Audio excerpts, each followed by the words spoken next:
Welcome to the David Spisak Show. I'm absolutely delighted and, as always, thankful that you've taken the time to join me.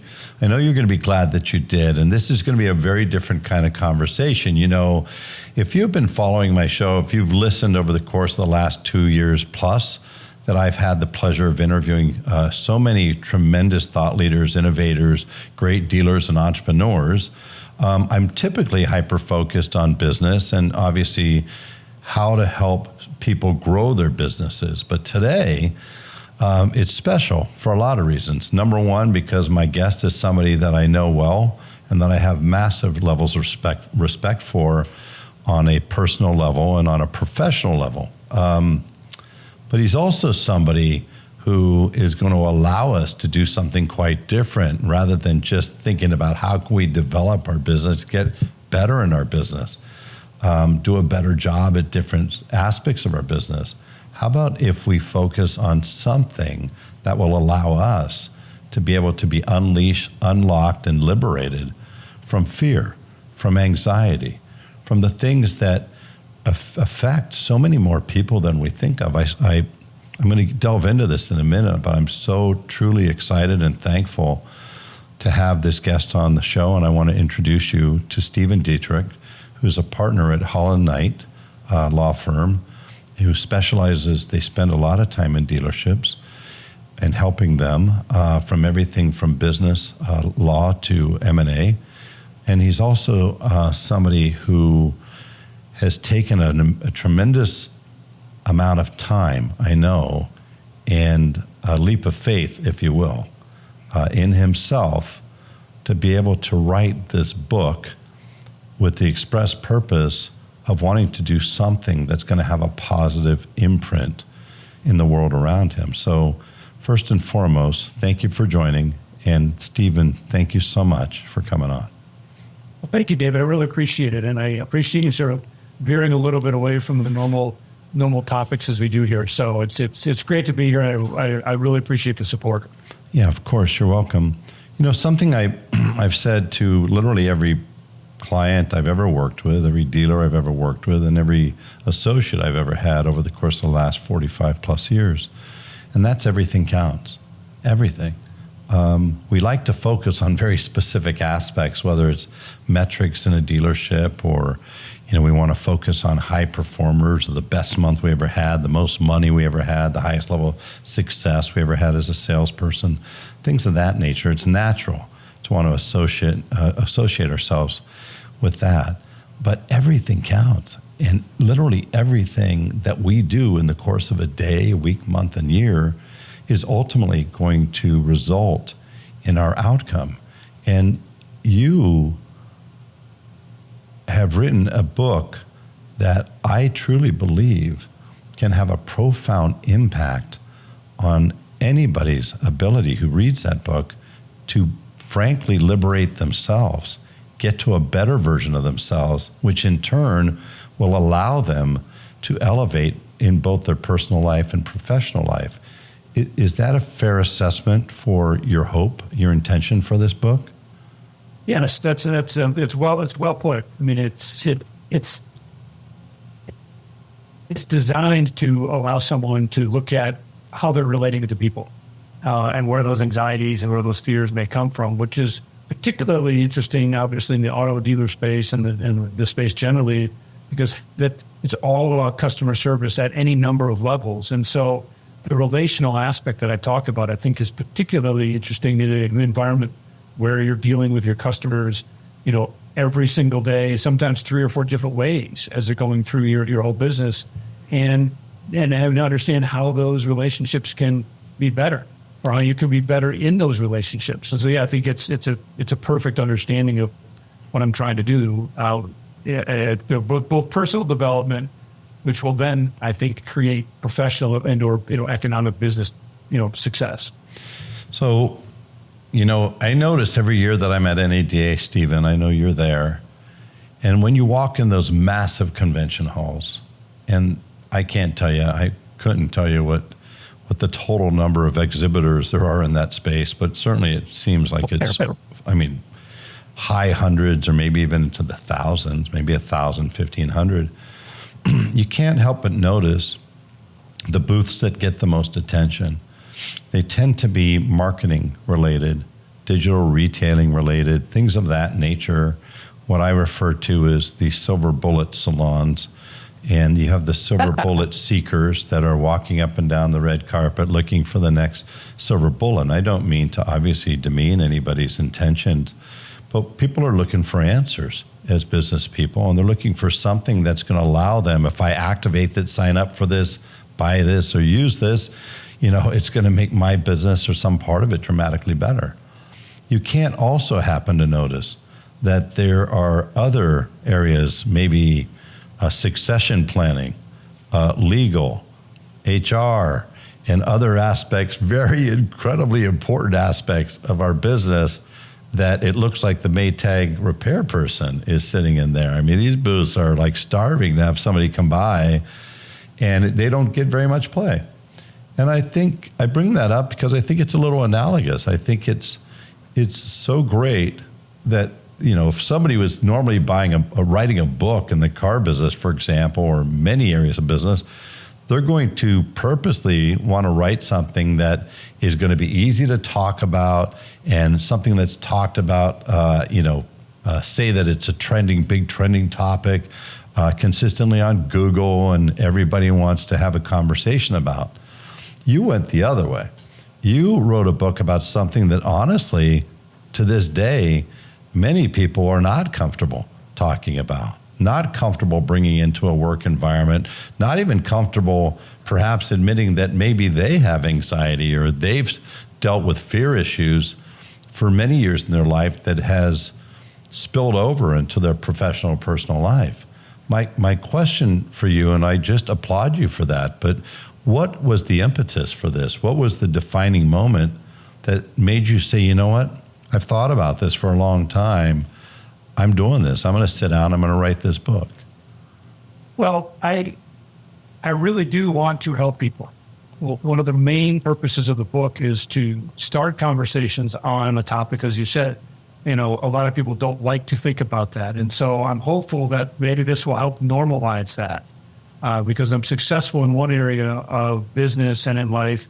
Other folks will say, hey, maybe it's worth listening to what this guy has to say on these topics and engage. So that's one aspect of it. But the real driver of the book came about as I realized, as I was going through some personal change and really doing some work on myself to become a better version of myself, a better husband, a better father, those aspects, that was actually happening. But it was also changing the way that I interacted with all of my clients and my associates and the other people in my business universe.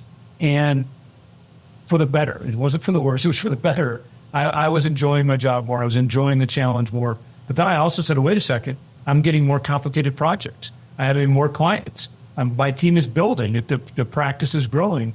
And I thought, there's something here. So then I started to really think and look at it and say, what was I doing in the business environment that was changing and causing this particular change, and to be more intentional about it.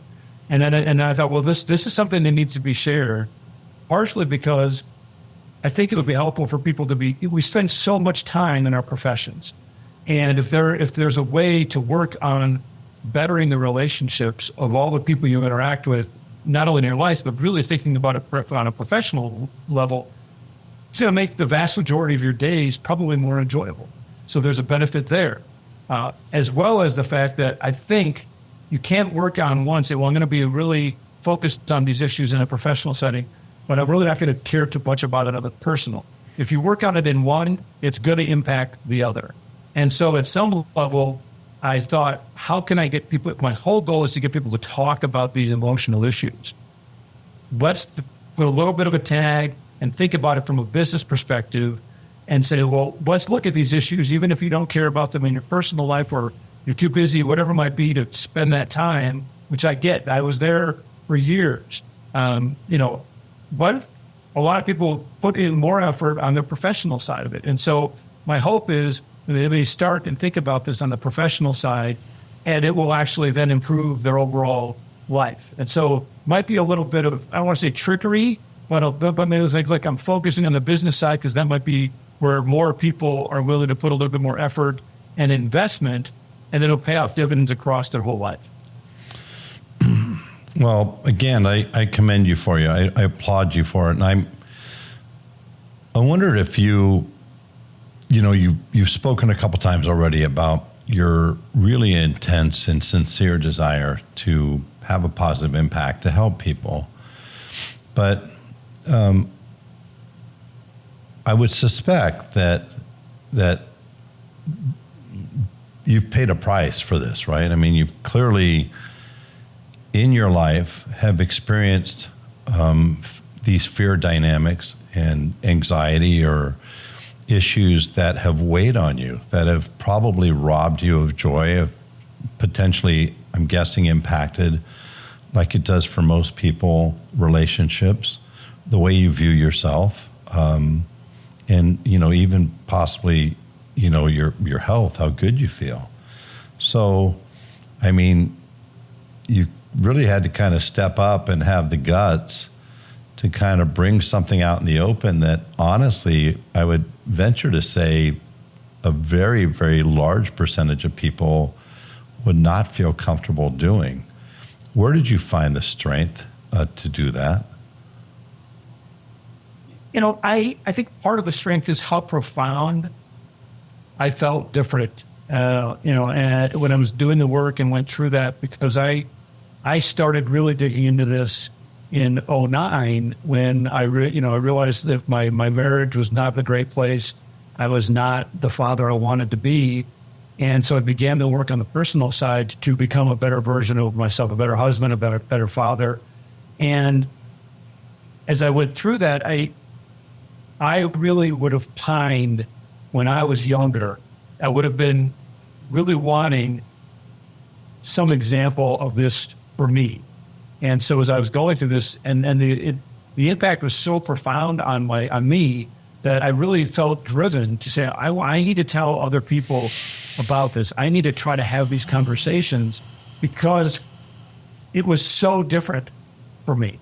And one of the things that was really interesting for me as I looked at it is I did a bunch of everything that you read as a book, I went through, whether it's the memoir part of it or the self-help part of the book.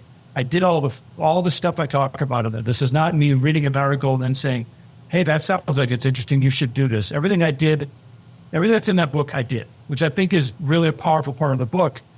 My point being, I went through this change and I stayed in the vast majority of my life. I made a very profound change in how I now interacted with the world. I was a happier person. I engaged more, fruitfully. I was, more deeply engaged, really connected with people on a much better level, all these very positive things. But what was interesting, because a lot of the time when you hear those stories, there's always some big event, a cataclysmic event in someone's life. They have to blow their life up. They move to a new city, they move to a new country, they give up their job, they get a divorce. Big things happen when people are trying to change their lives. My story is almost the opposite. I'm the same person. I'm really on the outside at some level as I was when I started this. And I think that's really powerful. And I think people need to know that. You do not need, you can make profound change on how you experience your world. But a lot of people probably like the vast majority of the life that they've chosen for the most part. Obviously, some things happen that aren't great and, maybe you would make different choices. But a lot of folks are like, look, I probably like my job if I, engage a little different spots. But I was an attorney when I started this work. I'm still an attorney. I was married to, my wife, Libby, when I started this work. I'm still married to my wife, Libby. I lived in Colorado. I still live in Colorado. I mean, all these things are the same, but I experience them very, very differently. And to me, that was really powerful because of how difficult it was to experience life beforehand. And I felt someone's got to say something that it's possible to make these changes in your life without having this massive change. Because I think that stops people perhaps from making change or thinking about making change because it's just too big of a project. It's too big. It's too disruptive, whatever it might be. And so I really felt a calling because of how different I actually felt.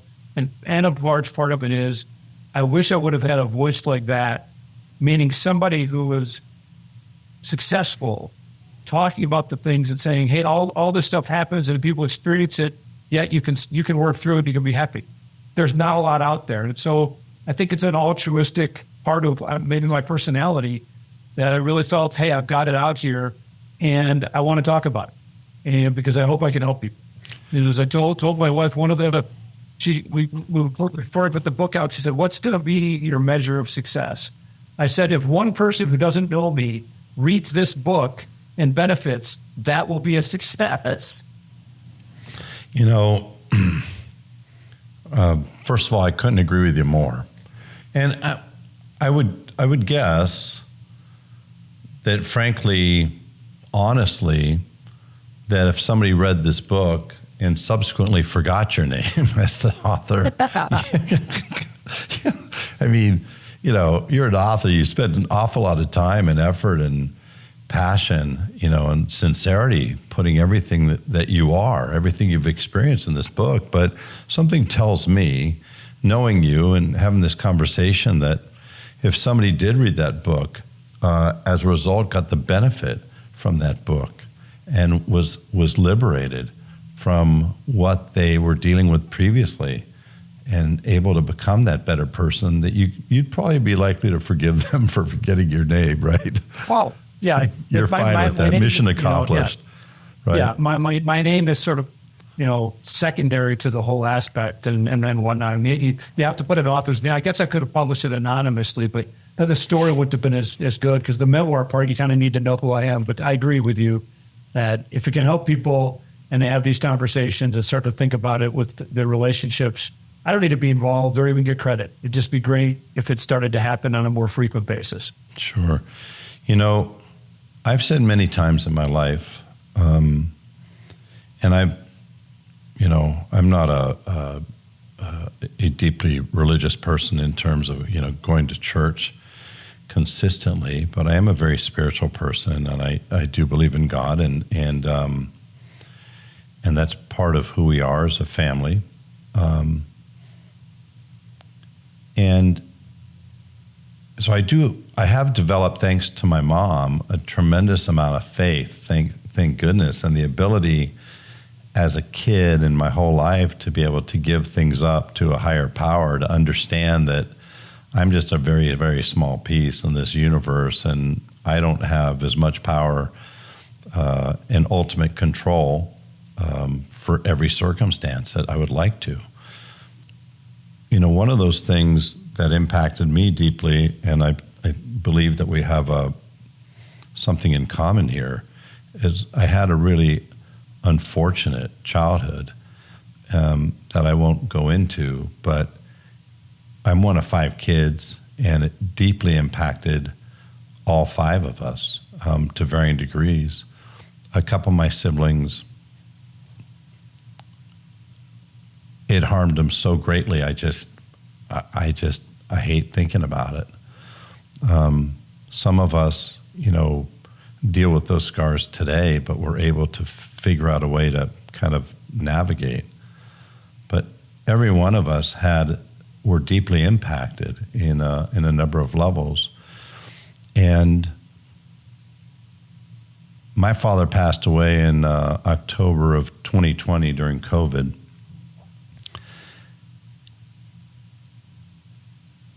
And it was almost like Stephen, like it was somebody I didn't know, just because I only associate harm, you know, and horrible, horrible things, memories. But I still, when I brought up my spirituality, because I do say prayers every day, and one of the prayers, believe it or not, is I'm thankful that that person taught me everything I didn't want to be. That person gave me I was able to take that negative circumstance, thanks to my mom and some other really good, wise people, and use it as a way of saying, well, I'm going to do the opposite, literally, of everything this person did. And it has caused me, motivated me, and inspired me to be, I think, a better person, a better father, a better son, better partner to my wife than possibly I would have been. I don't know if that harm wasn't done, if I hadn't experienced that.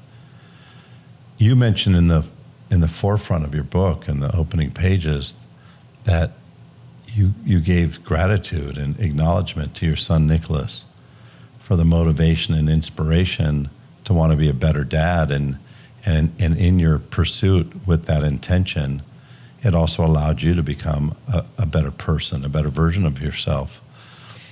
Yep. How did that come about? And I'm guessing that similar to my situation, obviously, as you read in the book, that your father unwittingly, I'm guessing without thought, clearly, both created a lot of harm, or negativity, adversity, stress, anxiety. Yep.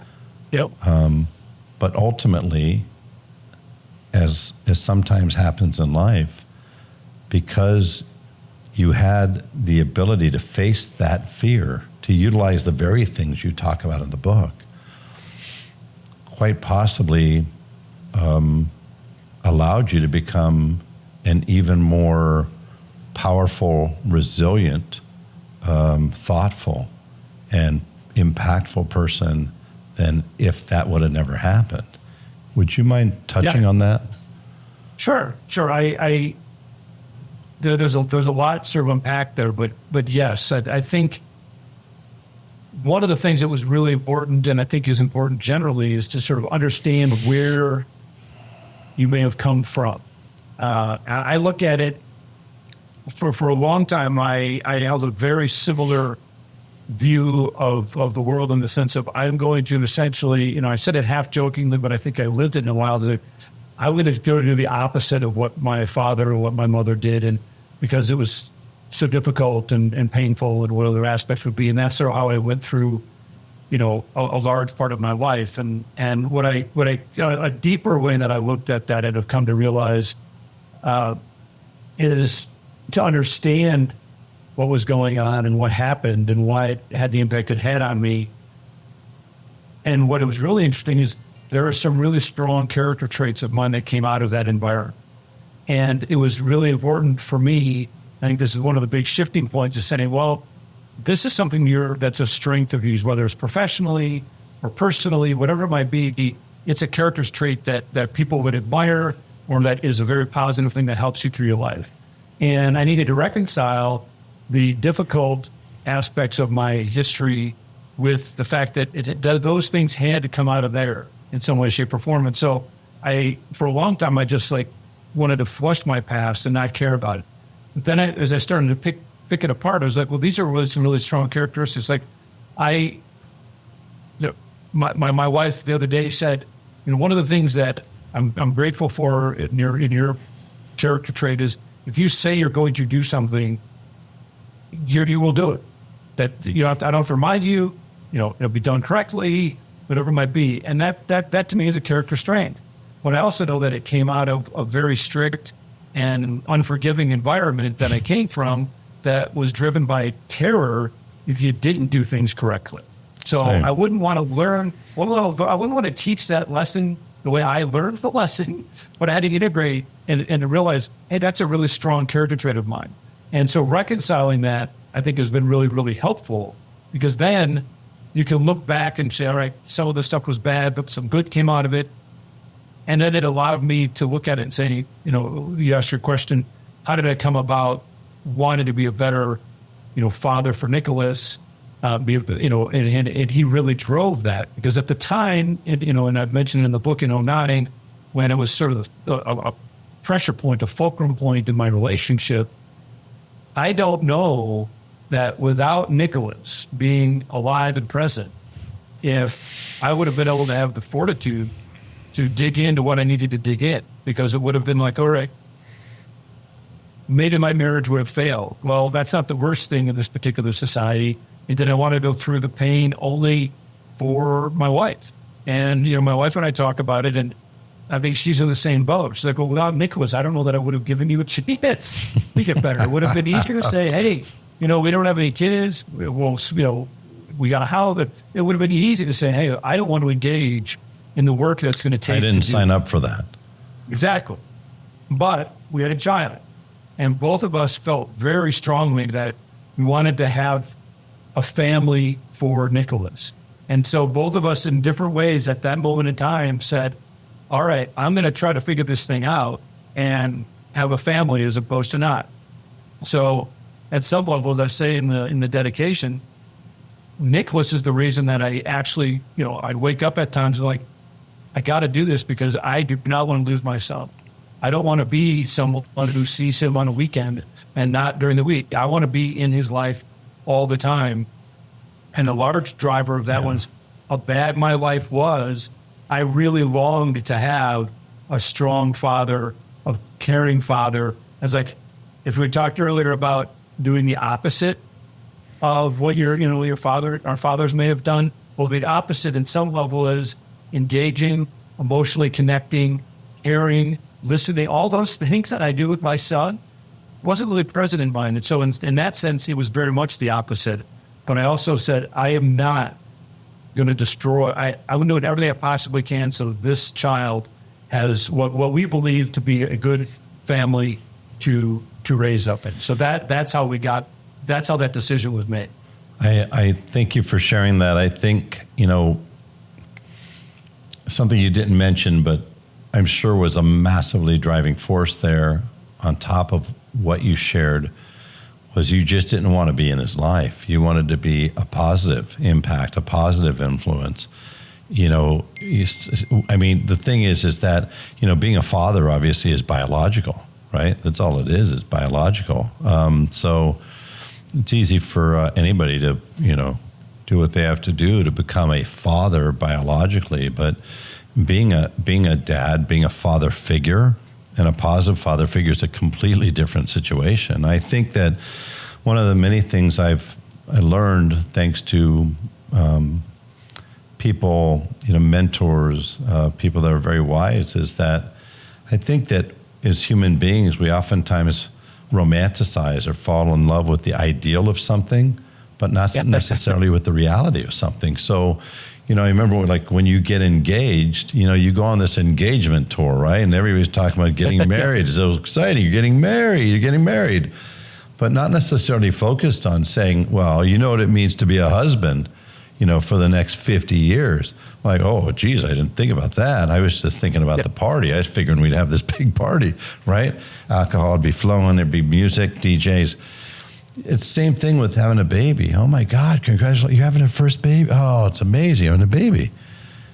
That's quite different than the understanding, the gravity of the situation, the seriousness of the situation, the responsibility of being a tremendous, giving, loving, affectionate, supportive, unconditional love kind of a father in that person's life. And the reality is I've experienced this firsthand.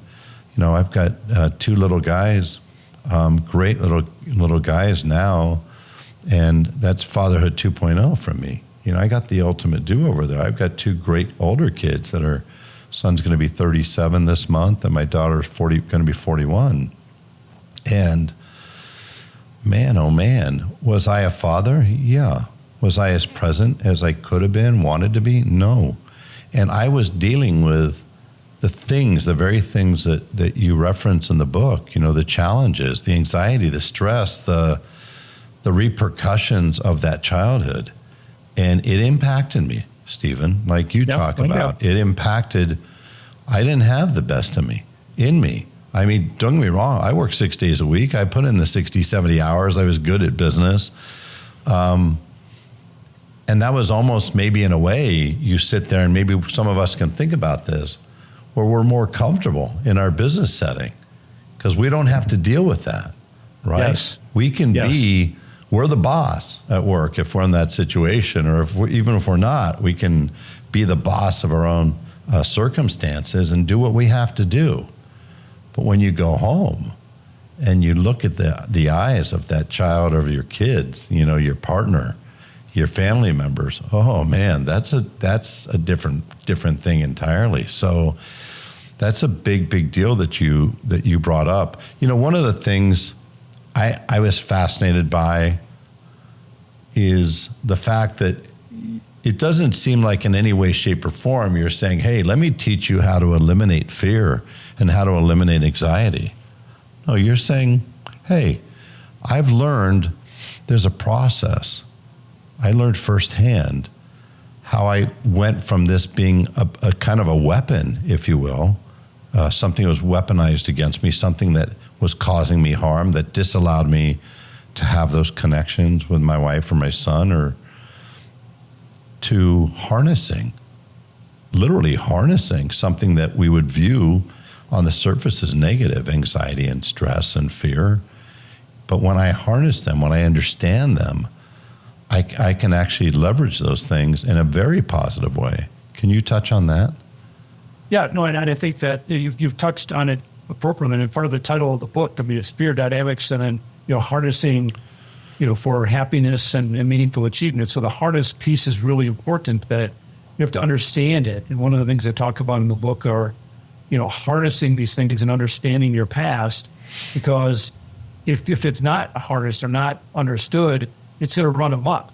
And that's where things where the trouble happens. And your mind races, or your body races, or you lose thought, or whatever it might be. And so the very issue is understanding those aspects. We talked earlier in the conversation about strengths that may come out of those situations. But even without having to develop a strength, if you can understand and you can be aware, hey, I am feeling anxious in this particular moment, that alone will make the interaction ultimately better, because you're more self-aware of what's happening in that particular situation.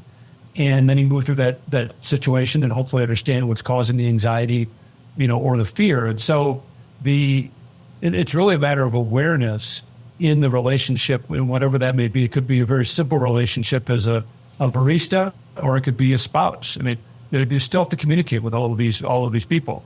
And so the understanding that you are having some sort of reaction that is taking you away from being present in that particular moment in time is really what a lot of the fear dynamic techniques are about. A lot of what the story is about is understanding and not letting these fears and anxieties, run amok. You have them under control. You understand what they're doing. I agree wholeheartedly. You do not get rid of them.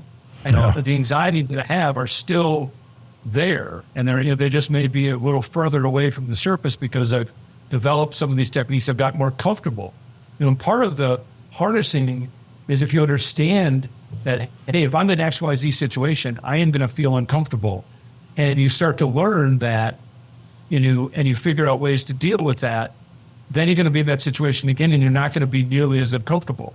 And so you have controlled that particular fear or that particular anxiety, but to eliminate it, I think, is almost impossible, if not impossible. I know there's a lot of readings and people talk about, conquering fears, which I think is a fair statement, but you can't eliminate that anxiety. The best you can do is understand it. And once you understand something, then you have control of it. And you can figure out what it's going to do, and you can then keep it from doing damage. You may still have to control it so it doesn't get out there, but you're not going to get rid of it, but it's not going to impact across all parts of your life. And I think that's really the strength. And then you use it. I also want to be clear that fear and anxiety is not all bad. We all know that there's a good amount of nervousness or anxiety when you're going into a job interview, if you're going into a sales pitch, or you're going First into a date, presentation. right? Getting married, having a kid. Yeah. You need to have some fear of, hey, I don't want to fail at this, or you have a goal that you don't want to not achieve. There's some level of those aspects that are good. So I don't want anyone to hear that the elimination of fear and anxiety is the goal here. It's a matter of understanding it. Like I said earlier in our conversation, I used to wake up just feeling anxious and have no idea why. And I don't do that anymore. Now sometimes I may wake up and I'm anxious, but I'm probably in the middle of a big deal and there's some issue that just didn't get resolved. And I'm like, are we going to get this deal done today? Because I got to resolve these three things. That to me is a healthy anxiety.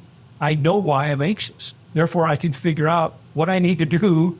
That the anxiety is telling me, hey, there's something that isn't done yet, or that's not right, that needs to be done correctly. And so I think it's a balance. It's the undifferentiated or the fears and anxieties that kind of run amok that you don't know what's going on. You just know that you feel bad, you can't focus, however it manifests. That's the kind of stuff that you really need to understand and harness or control. That's how I look at those concepts. Is it fair to say, Stephen, that one of the big differences between those two things that you described, and I completely subscribe to that 100%, anxiety gets a bad rap, or stress rather gets a bad rap, because there's actually positive stress, right? The Olympics have been going on now for about a week, and I dare say there's not a single athlete there that's not under some level of duress or stress, right? Some level of tension there, but right. Many of those have, to your point, they've harnessed that, they've leveraged that, and a really good example of that, Simone Biles. She bowed out of Tokyo. At that point, those mental health issues owned her. They were bigger than her, and it disallowed her from being able to have the incredible level of focus that you need to perform at that high level. And she said, I'm out. I just walked out. And a lot of the world was supportive of that. And some of the world, said, hey, you're weak and you're this and you're that. Because unfortunately, there still is this stigmatism that if you have anxiety or dealing with or fear, you must be weak. And it's quite the opposite, right? It takes massive levels of courage to be able to face those fears and the stress. But I think in those two situations, the way I heard that, and let me know if I'm on the right track here. When you talk about anxiety or stress that's associated with working a big deal versus the others that were negatively impacting your life, one was internally driven anxiety and stress. The other one is externally driven. And so the externally driven was outside of myself. It's not me. It's something that I'm dealing with in the course of work. I am prepared to handle that, equipped to handle that, experienced to handle that. Whereas on the internal, I think oftentimes we get to a point in our lives where we think, I don't know that I'm equipped to handle this. And so, many people turn to therapy, right? Or apps like Headspace. And first of all, am I on track? Do you agree with that? Yeah, no, I think there certainly is that's a good way to make a broad separation of the two. That yes, there's outside factors you can understand that anxiety and makes sense. And if there's something that's creating anxiety or stress, or we may feel that is not identifiable to an outside force, then there's certainly something internally for you. It's interesting because we talk a little bit about that in the book as well, with sort of this decision tree concept that I look at. And one of the questions is, am I feeling this anxiety because of something that's rational, like my job or something that's happening, or is it an irrational aspect? And if it's the irrational, then to your point, it's probably coming from inside. And then the other question is, how do you want to deal with that issue? It may be enough to say, okay, it's something going on with me. I don't really want to dig into it, or I don't have the capacity, whatever it might be. But even that knowledge will help you in the relationship that you're in at that moment in time, because you're like, all right, that person is not being irrational. That person is not attacking me. Whatever it is, you can say, all right, something's going on with me. I got to deal with it. Okay, fine. I may have to put it in my pocket. And if I've had you later, great. If I don't, but even in that moment in time, it's going to change the way you deal with that other person, because you have that at least enough knowledge to realize that person is not causing this. And so I need to trust whatever they're saying and engage with them, as opposed to feeling like they're being deceptive or they're attacking me, or, they're blowing it out of proportion, whatever it might be that would change genuine interaction with that person. You now have enough awareness to say, it's not them, it's me, and I'm going to have to deal with this issue. That alone would be enough to make the interaction better. Mm-hmm. Now, if later on you then dig into the stuff that you got, that's even better. That's awesome. And to your point, some people engage in therapy and whatever, but given the book, I mean, the title is Fear Dynamics. We talk about it's all relational. So when you would look at those issues, you can't do it alone. And so I think it's really important. You need to talk to someone about what's happening, either, a therapist or a good friend. You may need 3 or 4 different people, depending on the issues that are going on there. But you can't just sit in a room and look in the mirror. I'm not saying that's bad, but you need more. Journaling might help, but you need to actually say stuff out loud and interact with someone as you try to sort those issues out, because the issue came about when you interacted with someone. So how can you solve it without interacting with someone? One thing that's been, I think, a positive, especially in the last 5 years or so. I remember Kevin Love from the Cleveland Cavaliers came out and stated that he was dealing with a tremendous amount of anxiety and some mental health issues. Michael Phelps came out and did the same thing. You had Selena Gomez, who's talked about it quite openly. But you also have people like The Rock, Dwayne Johnson. 49% of CEOs in a Deloitte study that took place in the not-so-distant past admitted that they were dealing with some sort of mental health issues. 90% of them admitted that they stay up at night concerned about hitting goals or hitting profitability. 60%, I think was the number associated with raising capital. We are concerned about our associates, taking care of our associates, our legacy, our families, having something to pass along to them. But the point is, we've gotten to a point now, it's an interesting point, I think it's an inflection point. And I would love to have you touch on this, because on one hand, this has been brought more out into the open by, at this point, countless celebrities, athletes, and yes, even business people, business icons, business executives, Fortune 100, Fortune 500 CEOs. And yet, these stigmatisms still exist. And I right. dare say, because there's a lot of people that are still just wildly uncomfortable about dealing with something like this, wrestling, and understandably so. It's a highly charged, emotionally charged kind of subject. My question to you, first of all, is I want to take what you wrote and what you've dedicated yourself to since 2009. And yes, it has such a deep impact personally, but it turns out that it's a big deal from a business sense as well, isn't it, Stephen? I think so. I mean, I think that, as we talked about earlier, almost every business you have people, of human beings, and interacting with them. And so that anxiety is going to affect all of those particular relationships. And I think, there's a glamorization, or whatever other phrase you might want to use, of this stoic leader who, damn the torpedoes and can, persevere through just about anything.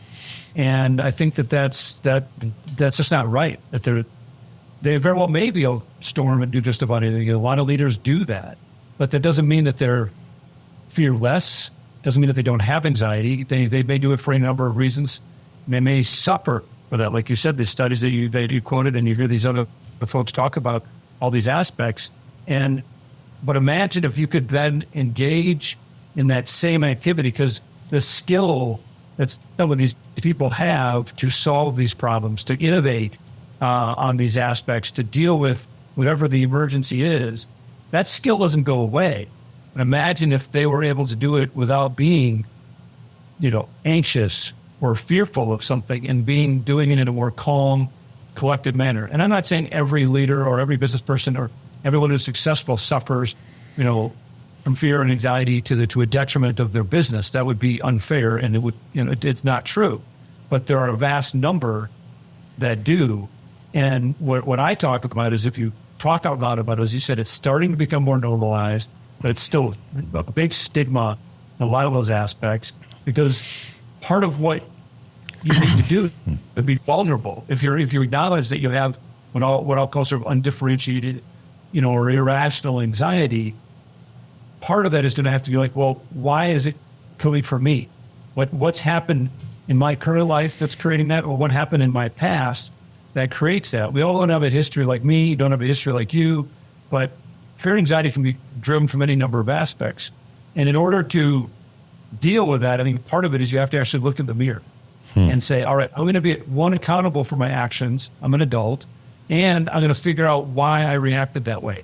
It's that question that I think scares a lot of people to deal with that issue, even though if you ultimately sort out that answer, the rest of it kind of falls into place, and you will calm yourself and you'll be able to engage. You'll probably be just as good of a leader or a worker, whatever it was, as you were beforehand. But the way that you experience all of that will be very different. And you'll be able to walk away from the engagement probably more calm and be proud of your achievement, and actually then bring more people in and bring them along and mentor people.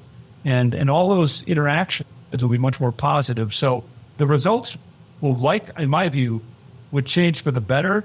But at worst, I don't think the results would be any worse. But you'd be a lot happier and content if you've done some of that work and did some of that introspection. And so why not do that? Because so many people, even currently, as you said, admit the suffering. If they could perform at the same level but be happier and more calm, why wouldn't you think about doing that? I love that. It just made me think of something else, Stephen, and that is, thank God for evolution, right? I mean, thank God for evolution. And I'm sure we guys have not evolved, maybe quite as much as women have over the course of years. We can sometimes tend to be very consistent. I think that, in terms of the things that we think about sometimes and the things that we don't think about. Now, just give you an example. In business, for a very long time now, it seemed like the hard skills were the things that really rose to the top. You're looking for a new associate, new manager, new leader, and you're going to tend to focus for decades on the hard skills that somebody has, right? Their direct experience, the specialized skills they have that they've learned, and those in association with the results. It seems to me that where we are now, though, when you look at the most successful humans on the planet, and let's not just define success or characterize it from a perspective of financial, that's certainly part of it. But in terms of their ability to be people that we admire, we respect, they've got characteristics that we love, things that we would love to have for ourselves. Great leaders, whether they're leaders of countries, leaders of companies. It just seems to me that anybody that we could think of today who are at the highest degree of leadership or accomplishment in those regards, when you think about it holistically, emotional intelligence plays a big role. Because, as I was saying earlier, everything counts, but even more importantly, everybody counts, as you're talking about. And so you may or may not yourself be dealing with mental health issues or anxiety, depression, anything like that. But considering the fact that according to research, 1 out of every 4 people in this world are dealing with some form of mental health issue themselves, and they certainly are going to be prone to know somebody. They probably have, if they don't have it themselves, it's possible they have somebody at home. Right. So doesn't those soft skills that go into being a great leader, things like empathy, things like understanding, things like emotional intelligence, which is the emotional intelligence, I think, that drives people's obsession to want to do the right thing, want to take care of their teammates, want to take care of clients. My question, I guess, is from everything that you've experienced personally and everything that you've gone through during the course of the last 15 years of creating this book, how much does emotional intelligence matter today in terms of being able to take on these types of wanting to learn how to leverage fear dynamics? I mean, fear and stress, anxiety. How important is it for a leader, do you think, today in dealerships or in other businesses? I think the emotional component is even more important and probably gets more important every day as you move forward. Part of it is, I think, the environment. There's so many different factors. There's a lot more input from any number of places. So a lot more knowledge and other things that you are actually processing. And I think you need some emotional intelligence to understand what is worth focusing on, what can you just sort of let pass by and go on. So I think there's a large part of that piece of it.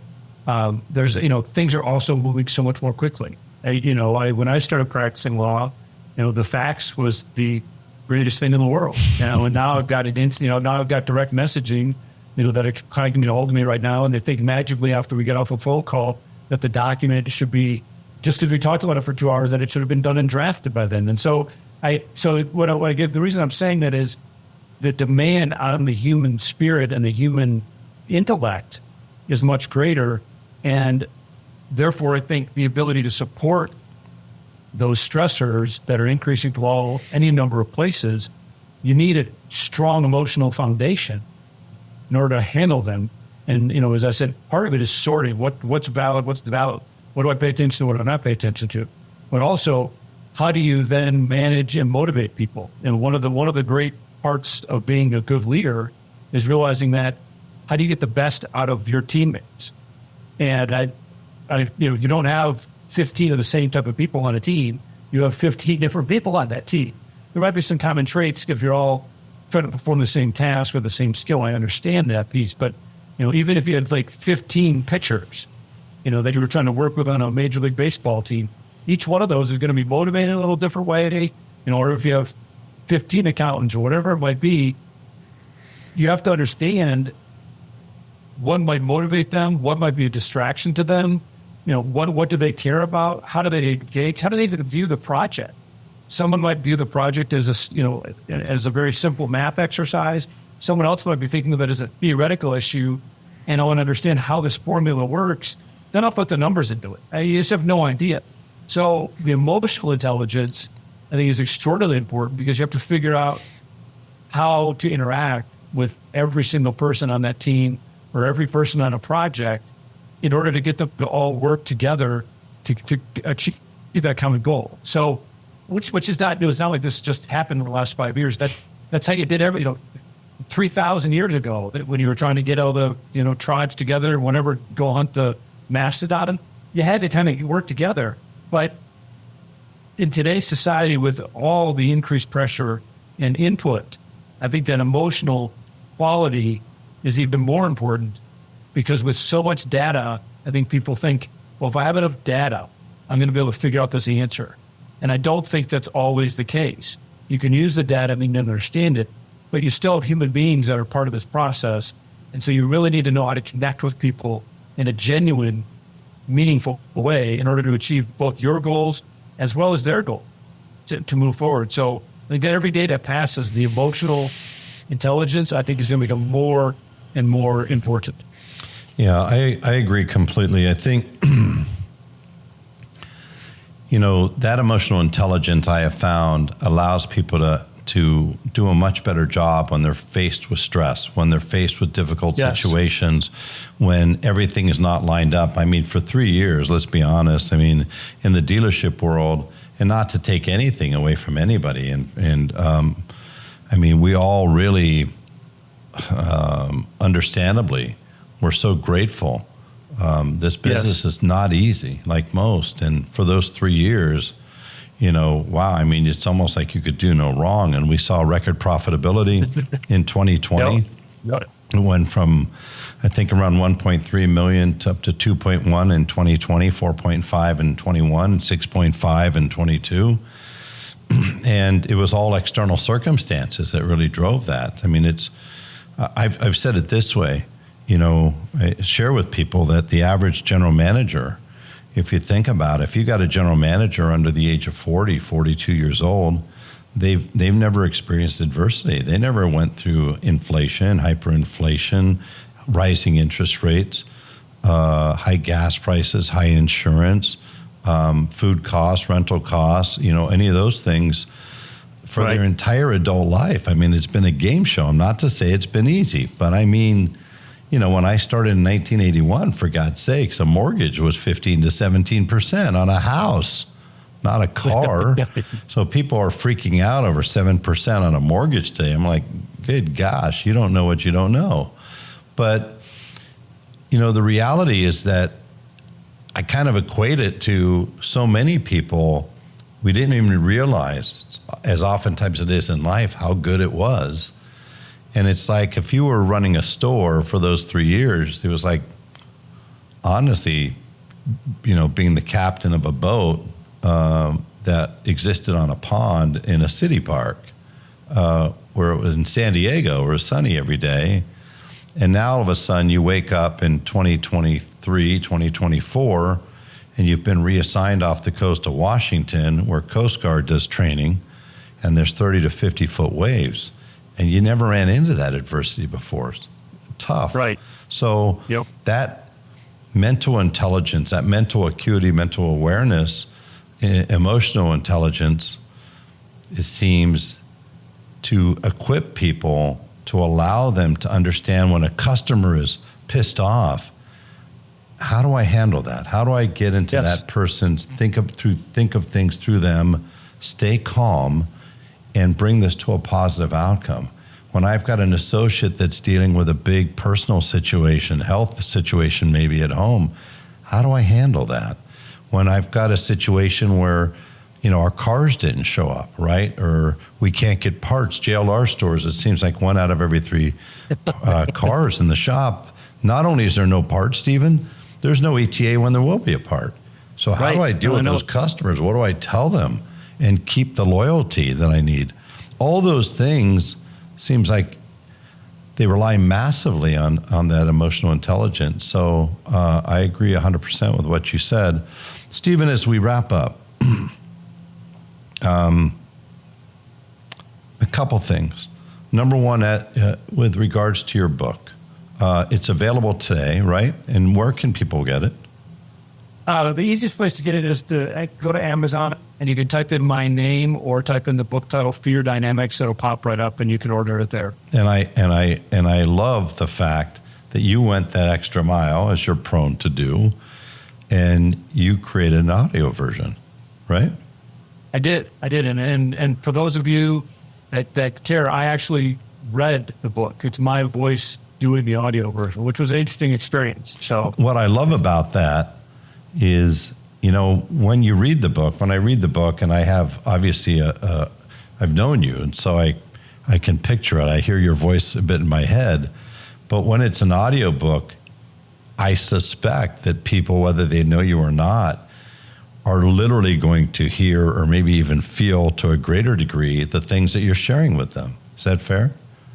Oh, yeah, it is. It was a fascinating process, because when I talked about getting it put together, the individuals helping me said, this is not just reading a book. This is a piece of performance. And so I found when I was reading the book, I could put the emotional intonation at places that made sense or how I read it. So it was really, people joke to do a dramatic reading of it, but it was really, you can see the emotion going through some of the pieces of the book. So I found it rewarding. It was very interesting to go through, but ultimately it was a fascinating process.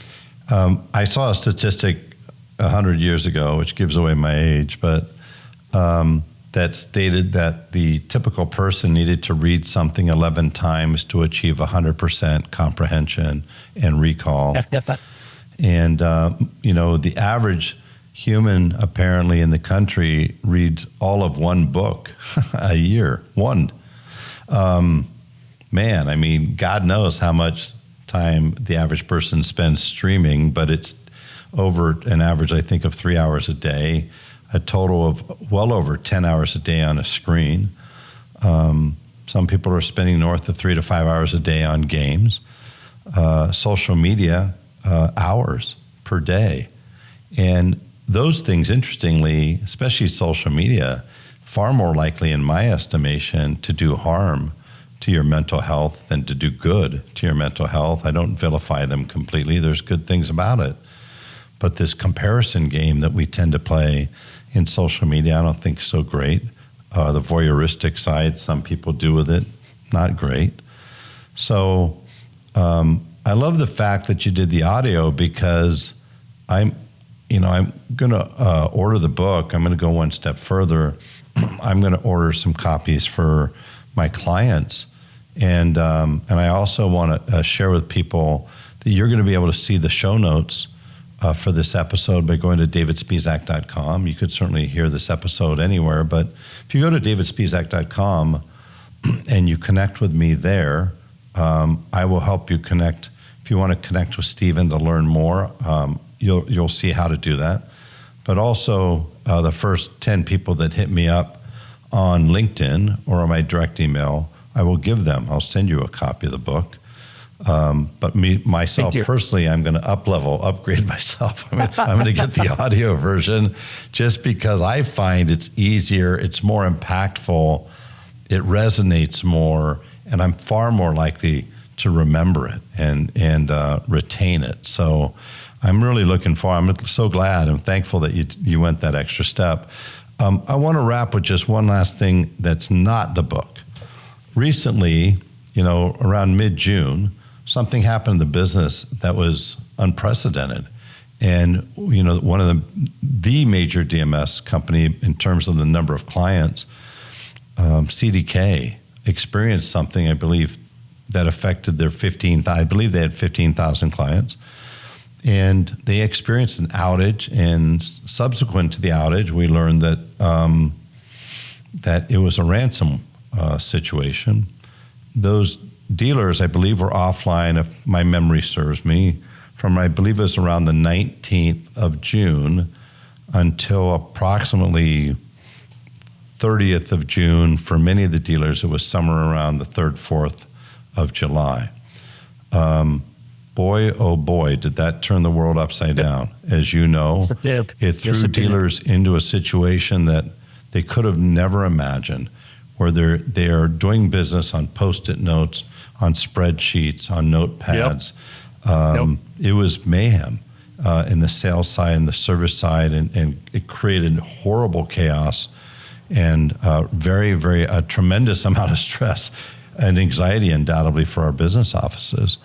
My question for you is, regarding that situation with CDK, that outage, what was the impact that you felt? You're in a very unique position that I think people can benefit from, because as an attorney in the preeminent law firm, and you're the preeminent attorney in that law firm that deals with dealerships around the country, helps them navigate through tough times, helps them navigate through M&A opportunities.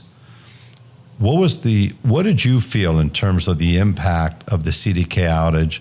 What was the fallout? What were the biggest concerns from dealers? Can you speak to that a bit? Sure. And it's a couple different levels. On the M&A side of things, it was very interesting because it ground, except for a few that I heard of that got done, deals got done, literally on Excel spreadsheets or whatever it might be. But because if you had CDK, the data could not get moved. And so any transaction that had data that was held in the CDK side of it, it literally grounded to a halt. And we're still dealing with that fallout as CDK gets back up, their teams get back up and move forward to try to get stuff taken care of. Closings are getting done now, certainly, but at that moment in time, there was an absolute freeze on that. So that was certainly interesting. It just actually stopped some of the closings. But then, to your point, a lot of people were operating their businesses on Excel spreadsheets or notepads or whatever it might be. I had one client call up and go, and we were talking about it, and they said they had to go to like Office Depot and buy a bunch of notebooks because they just didn't have the paper around to deal with that side of it. And so there's that aspect of that, trying to deal with it. And now you've got information on a piece of paper that typically would be in a computer and safe, Now it's on a piece of paper that might be passed around, it might be lost or whatever it might be. So the data security issues that we thought we all had locked down because we never wrote it down, and therefore it could never get lost or stolen as long as it was locked in that side of it. So that was an interesting aspect of it. And it bleeds into also then the next side of it is you may be able to figure out how to sell that car, but then you still need that data at some point in time. So you need to re-enter all of that data at some point in time, whether just to continue to operate or if you're in the middle of a buy or sell, which had a whole other human element. You know, a lot of people, you have people trying to enter in mass, one thing to enter in the material when you're doing a sale as the sale's occurring or as the transaction is going. That's sort of the normal course. But then what if you got 2 weeks of material after you put in? How do you deal with your workforce and cut down on the number of errors on that side of it? And so we worked with clients to figure out a process. Some people hired outside consultants. I had one client who actually hired a group of people who were medical transcribers. Because there's a medical transcribers, they don't understand what they're transcribing, but they're just really good at getting data where it needs to be because they're medical records. Yeah. And then it doesn't matter what the detail is. And so it was interesting to see a lot of different, you could have laid out the number of solutions that people came up with to deal with these particular issues, which was fascinating. The creativity and ingenuity was fascinating. Yeah, well, and it's a hallmark of the industry, which is darkest days, for lack of a better phrase, when it occurred because of how widespread it was. But if there is a silver lining or a nice anecdote, people like me, a lot of people in the business, we all have 2, 3, 4, 5 stories of just really creative ways to solve that problem, which is just emblematic of the resiliency of the industry. And so it was, at some level, a horrible thing to happen, but at the same time, it came out and it sort of reinforced the belief of the adaptability of the particular industry. And I think some of the more successful people were probably those who took the punch, for lack of a better phrase, and then said, all right, well, we got to solve the problem. And didn't spend a lot of time bemoaning what was happening. No, they may have gone home at night and, fine, or whatever, but in the moment in time, they're like, all right, I can't do anything about this by complaining about it, or, CDK may not be responsive right now. And so they dug in and they figured it out. So I think that was really interesting. Again, that kind of speaks to that leadership side, right? And I'm always fascinated by the reality that in dealerships, not all managers are leaders and not all leaders are managers. We saw tremendous leadership from people, in some cases on the front line, whether they were technicians, support people, warranty people in the office. And we saw people that were managers that struggled. We also saw other managers and dealers that, due to their leadership, their unwavering leadership, and that level of calm, here we go again, emotional intelligence, and the same that they had created a culture of this in their store. Right. Man, they just kept motoring, right? And and so for some it was an annoyance, it was a hiccup. For others, it was catastrophic. Some dealers, I saw it got hit, 40, 50% of their business was off. Others, 10, 15%. The industry, it was stated in several articles, it was estimated that the impact was about $1 billion or north of $1 billion to retailers. What concerns did you hear from dealers regarding the disruption of their business, the cost of their business? Were there dealers that called you and said, hey, what can I do about this?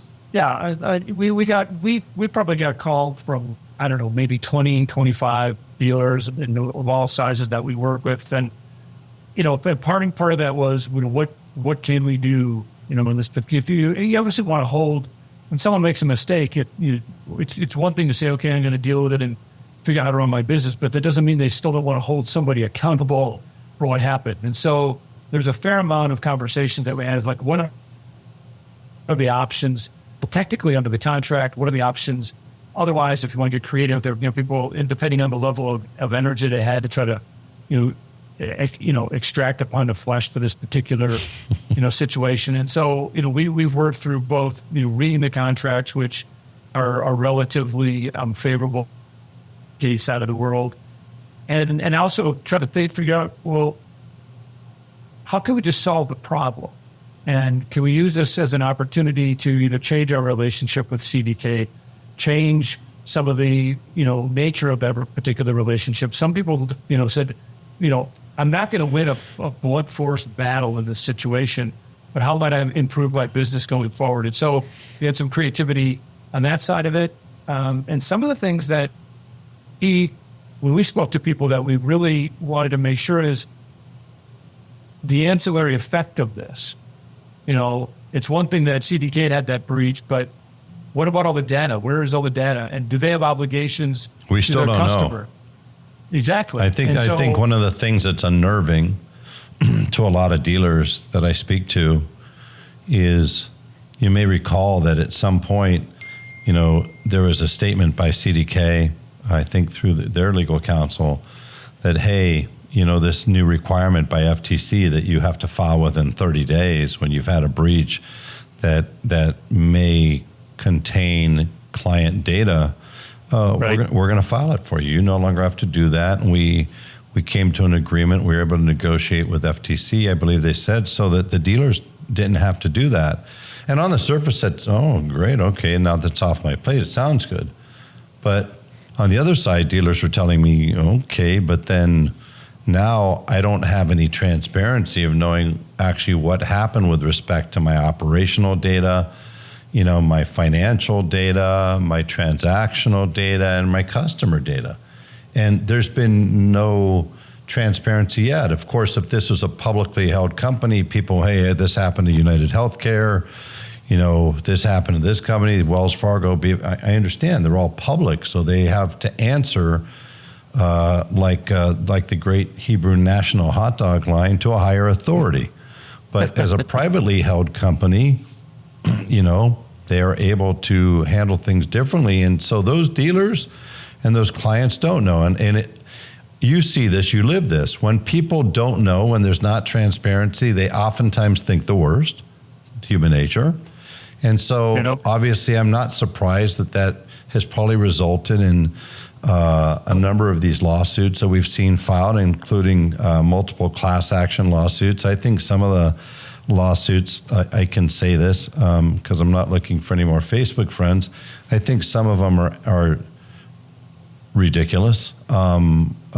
Frankly, I think, I won't mention any in particular, but there are a couple that are just so far-fetched and just doesn't. I just wouldn't doubt if they're not going to go very far, honestly. But, to your point, there's others that, hey, if the contract states that I'm going to only get, the equivalent of 1 month's licensing fee, and the impact to my business was many times that, and oh, by the way, I just learned that because this was a third-party situation, my cyber insurance business disruption or interruption insurance isn't quite even close to what I felt my coverage was going to be. That those don't go over very well, with business owners, with dealers right out there. And so, they're of course looking, some of them are anyways, some of them are very forgiving, which is great. Others are saying, no, I got harmed by this, and I'm either going to try to extract the pound of flesh, or something tells me this has been a great awakening, and they're probably going to look at that language a lot. They're going to scrutinize it a lot more before they sign the next contract, knowing what they know now. I suspect a lot of the vendor contracts out there will be read a little bit more closely than they may have been in the past. So they'll be curious to see the ripple effect, not just on the DMS providers, but a lot of vendor contracts. Yeah, the ones especially with respect to the Gramm-Leach-Bliley Act, GLBA, or FTC compliance. Well, listen, exactly. I've taken a tremendous amount of your time. I can't thank you enough. This has been an extraordinarily fascinating, interesting conversation. And, For everybody listening, I want to thank you again very much. It really does mean a lot to me that you take the time to join. I trust that this is delivered a massive amount of value. It has to me, so I trust it has for you as well. Please share this really important episode with anybody that you know can benefit from the information that Stephen shared. Please feel free to reach out to myself, like I said, or to check out the show notes so you can learn how to connect and learn more about Stephen. And most importantly, please take the time. Go to Amazon.com and take the time to get his very important book, because I could say this with 100% confidence. While everybody who reads this book is going to get a different level of value, they're going to get different things from the book, 100%. I could say this with total confidence. You read this book, 100% of the people that read this book are going to learn a tremendous amount that will benefit them as they go forward in their lives and allow them to move towards what we all want. And that's to get to that better version of ourselves so that we in turn could give the most of ourselves to the people that we love and the people we want to serve. So Stephen, thank you. I really appreciate it. Thank you very much, Stephen. I've enjoyed the conversation. It was very thought-provoking. Thank you. Thank you. Well, again, everybody, thanks so much. Please take the time to subscribe and download this episode and subscribe to the podcast. And I'll look forward to seeing you next time on the David Spisak Show. Thanks so much.